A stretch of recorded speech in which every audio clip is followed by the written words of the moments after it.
Caitlyn Clark, recognized as one of the premier talents in women's basketball, was a sought-after player for the newly established league Unrivaled. However, she opted not to participate in its inaugural season. In spite of receiving a substantial contract offer, Clark decided to prioritize her recuperation and training in preparation for the 2025 WNBA season.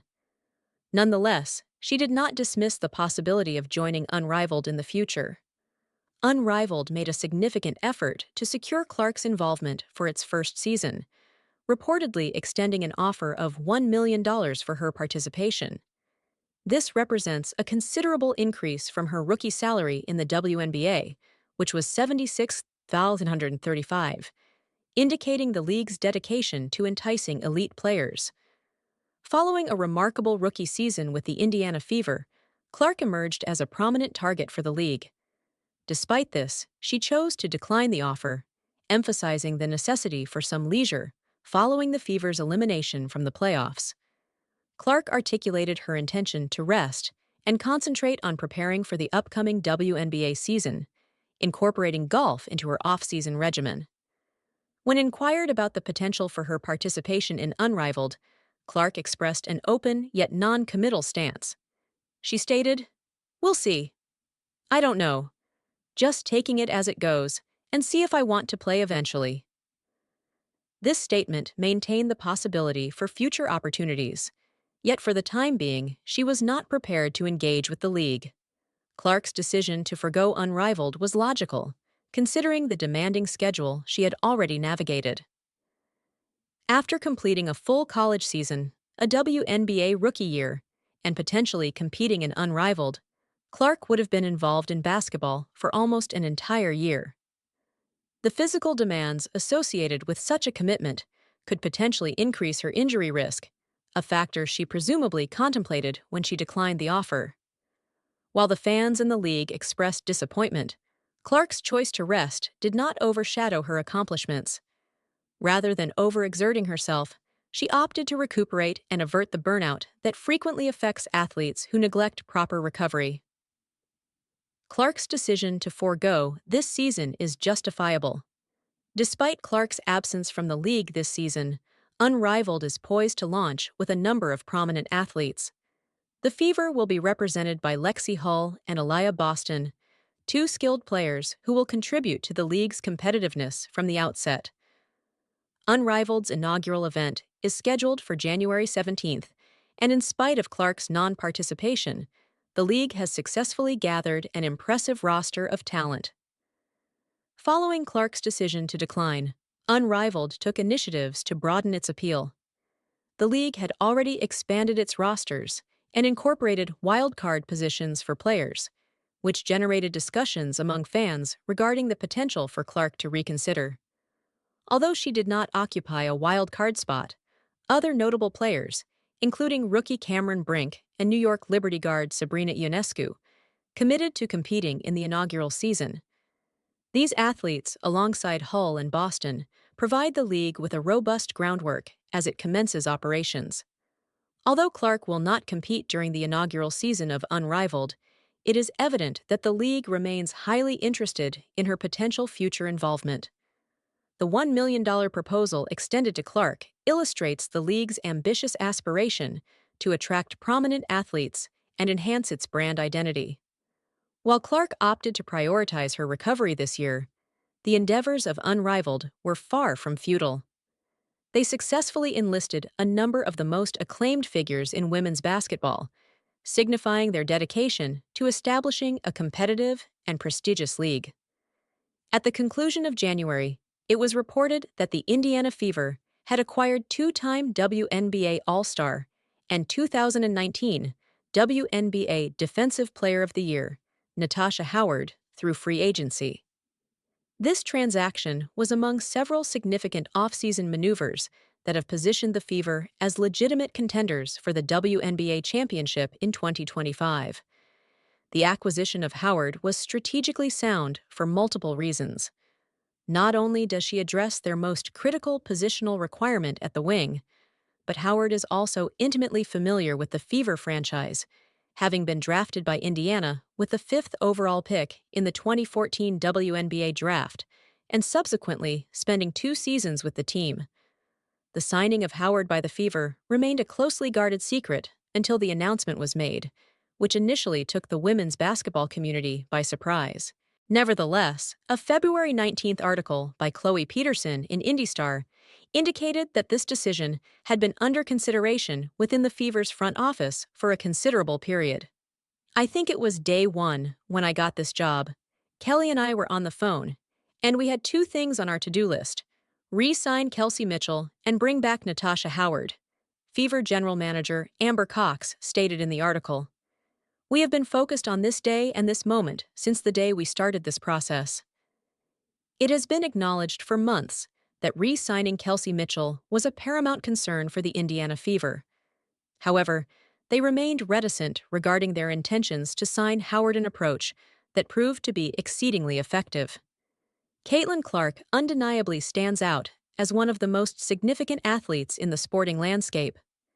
The Indiana Fever guard set multiple records during her journey to falling just 1 vote short of achieving unanimous recognition as the WNBA Rookie of the Year, successfully terminating her team's playoff drought that had been nearing a decade.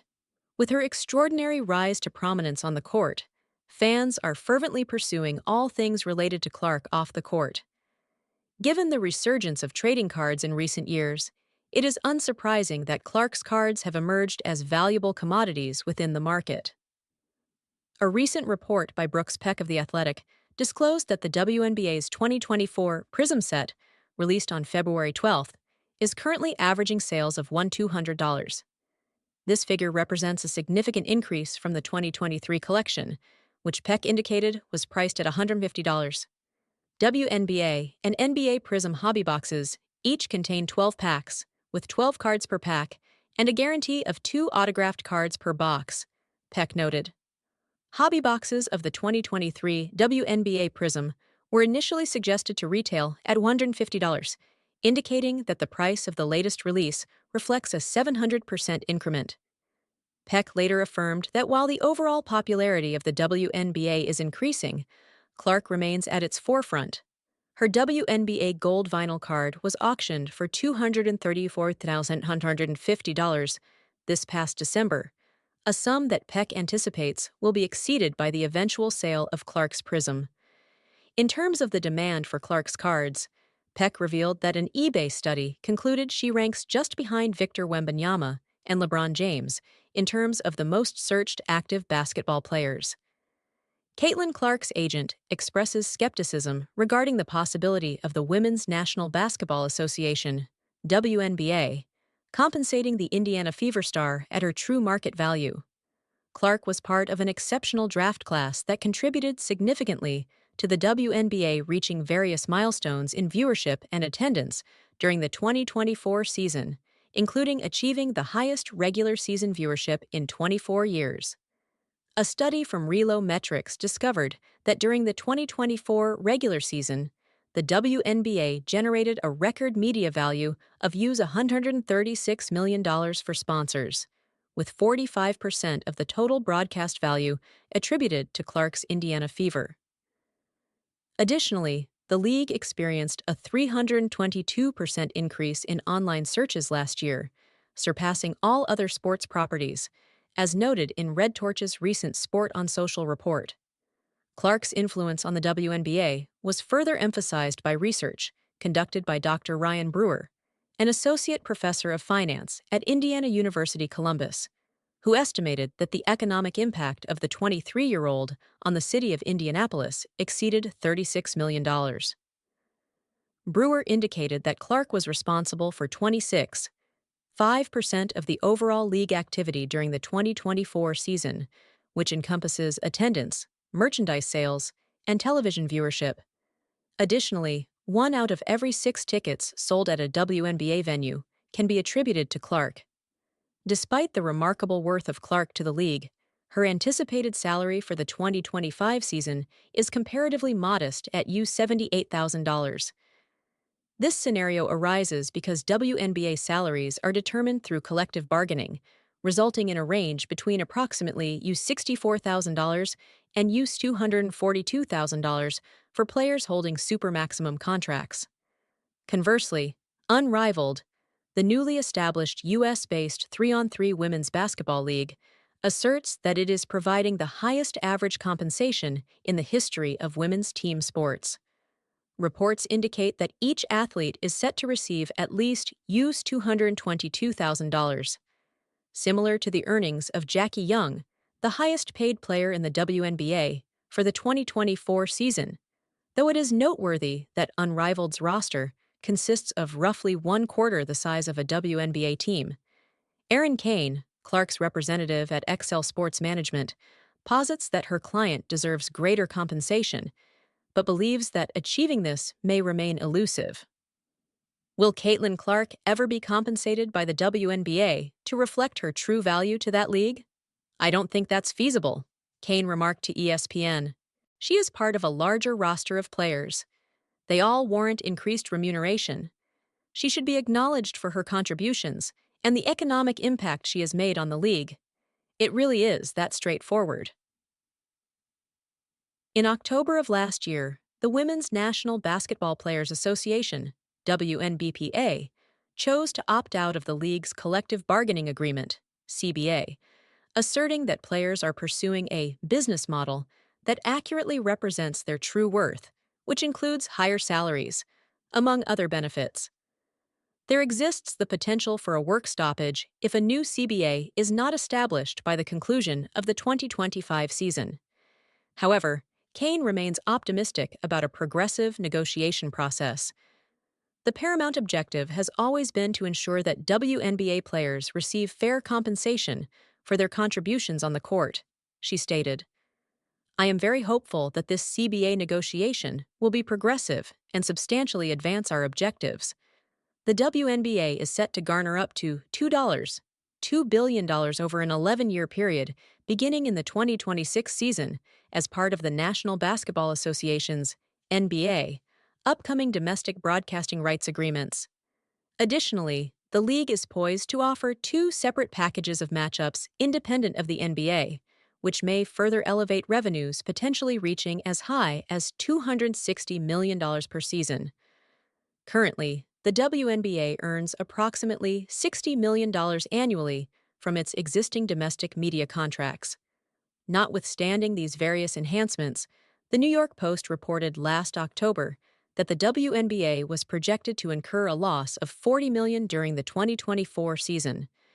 Prior to this, NBA Commissioner Adam Silver indicated in 2018 that the WNBA had been losing an average of over $10 million each year since its inception. The NBA currently possesses about 60% of the WNBA, and Kane advocates for the latter to function with greater autonomy to prioritize its own interests. I believe we are prepared for a spin-off from the NBA, stated Kane. I feel that the NBA is motivated to pursue decisions that benefit the NBA, and these decisions do not consistently align with what is advantageous for the WNBA.